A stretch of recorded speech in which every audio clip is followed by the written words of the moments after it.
face à une situation où tu as un de tes salariés qui peut être amené à stresser, à angoisser, qui aura du mal à gérer la pression au travail. Je vais t'énumérer 3 conseils pour t'aider.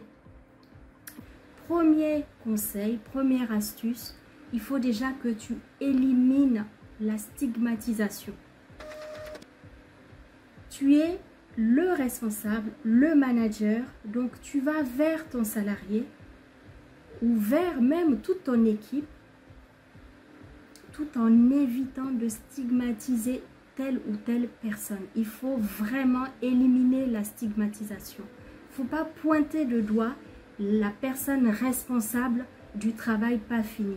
Cette personne qui est déjà mal en elle parce qu'elle n'arrive pas à gérer le stress au travail, il faut éviter de la pointer de doigt. Il faut éviter de l'accuser de mal faire le travail. Il faut éviter de la rendre responsable de la situation. Ça, c'est première chose. Pourquoi?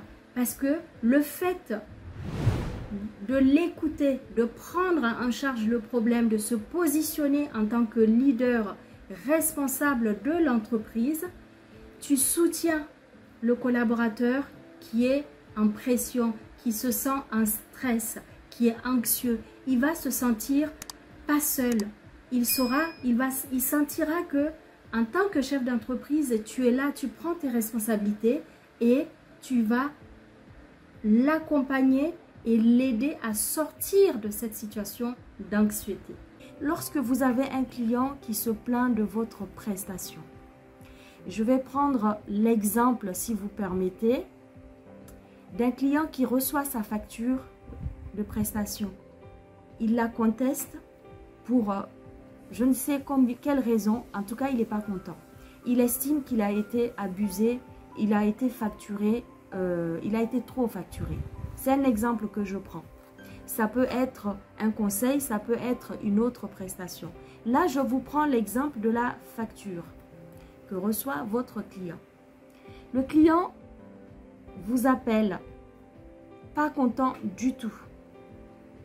En tant que chef d'entreprise, je lui donne rendez-vous pour le recevoir.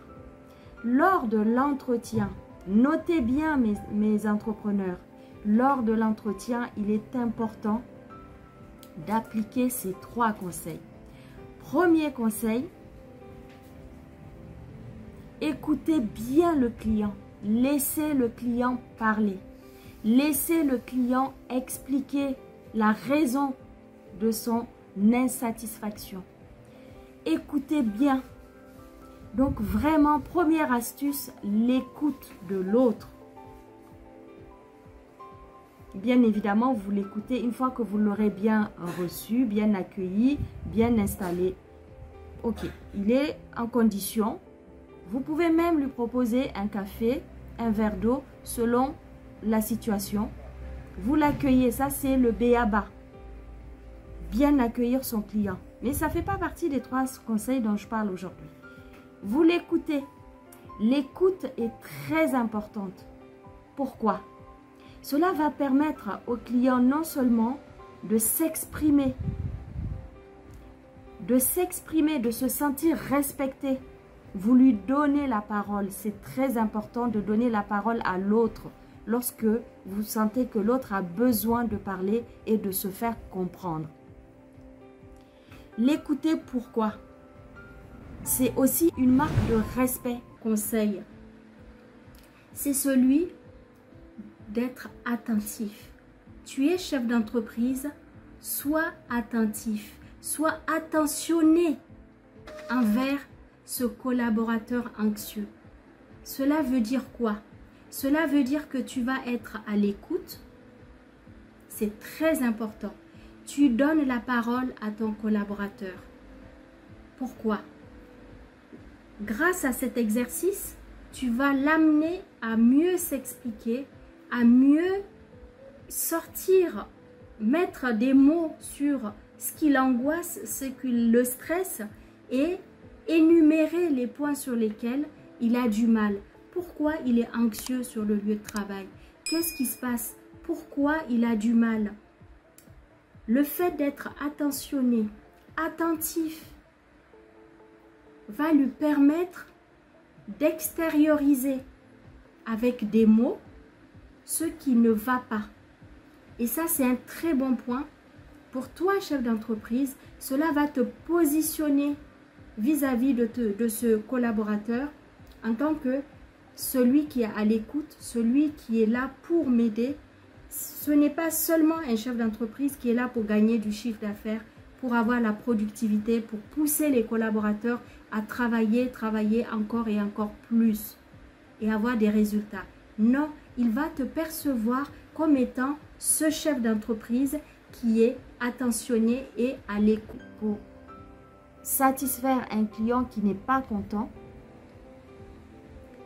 c'est de lui dire « je comprends ». Bien évidemment, une fois que vous lui avez bien exposé les faits, les détails, lui, il va bien se rendre compte que effectivement, il a fait appel à vous pour cette prestation-là et que c'est justifié. La facture, elle est justifiée. Ok, ça y est, il se calme.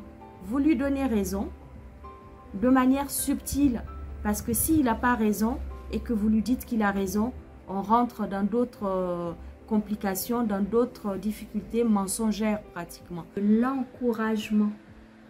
Il faut que tu l'encourages.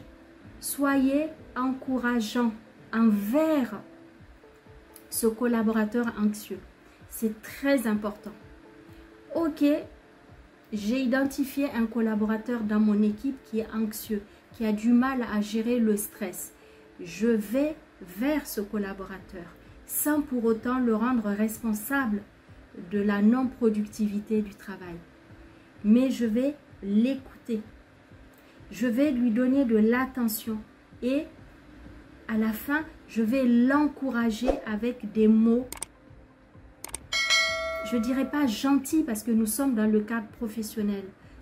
Dans un cadre professionnel, c'est difficile de dire d'être gentil parce que c'est un mot qui est un peu... on n'est pas là pour être gentil. Le collaborateur est là pour faire un travail, pour produire un travail, mais un travail de qualité afin que l'entreprise évolue.